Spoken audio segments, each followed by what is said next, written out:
మీతో పాటు అందరికీ చెప్తున్నాను. అసలు ఏం జరిగిందంటే ఇశ్రాయేలు అందరూ కూడా యెహోవా దేవుణ్ణి ఆరాధించేవారు. కానీ ఇశ్రాయేలీలందరూ కూడా ఒక విషయాన్ని గట్టిగా నమ్ముతారు ఇప్పటికీ కూడా. అదేంటంటే యెహోవా దేవుడు మనిషి రూపంలో వచ్చి ఇశ్రాయేలీలు అదేవిధంగా ఈ ప్రపంచంలో ఎవరైతే ఇబ్బంది పడుతున్నారో వాళ్ళందరినీ రక్షిస్తాడు, ఆయనే మెస్సయ్య అని నమ్ముతారు.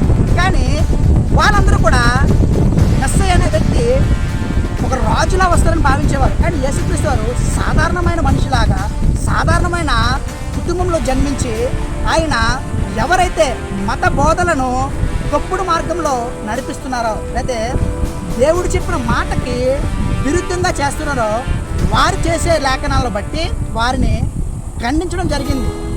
ఆ ఖండించడాన్ని వారు యాక్సెప్ట్ చేయకుండా వాటితో పాటు ఉన్న మరికొంతమంది మనుషులు ప్రజలను రెచ్చగొట్టి యేసుక్రీస్తు వారిని సిలువ దాకా తీసుకెళ్ళడం జరిగింది.